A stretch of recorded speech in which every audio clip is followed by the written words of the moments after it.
பரிசுத்த வேதாகமத்தை தாயோ தகப்பனோ என்ன செய்யதில்லை, வேதத்தை படிக்கிறதில்ல. குடும்ப ஜெபம் இல்லை. வேதம் சொல்கிறது, நீ வேதத்தை மறந்தால் நான் உன்னையும் பிள்ளைகளையும் கை விட்டு விடுவேன். நல்ல கிரியைகளை கற்றுக் கொடுங்க. ஜெபத்தில் கீழ்ப்படுதல. குழந்தையா இருக்கா, சபையில் சண்டே கிளாஸ் கொண்டு போங்க. சபையோட பொறுப்பில் செய்வீங்க. பெரியவர் கனப்படுது. எதுக்கு பெரியவங்களுக்கு இங்கே முடி நிறைக்குதுன்னா, கனத்துக்குரியவர்கள், அவங்கள பரியாசம் பண்ணக்கூடாது.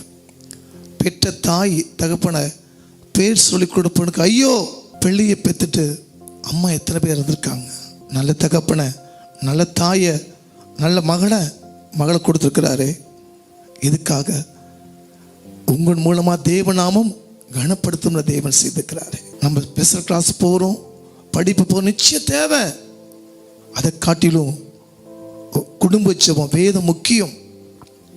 உன் மகனும் உன் மகளும் என்னைக்கு வேதத்தை படிக்கிறாங்களோ அப்பையும் பிள்ளை தேவன் வழி நடத்துவான். இன்று முதல் உன் பிள்ளைகளுக்கு நல் ஒழுக்கத்தை சொல்லி குடும்ப ஜெபத்தில் கொண்டு போய்டு. பெற்றோரை தாயை எப்படி கனப்படுத்தணும் நீங்கள் சொல்லிக் கொடுங்க. கர்த்தர் உங்கள் பிள்ளைகள் வாழ்வை நிச்சயமாக உயர்வார்.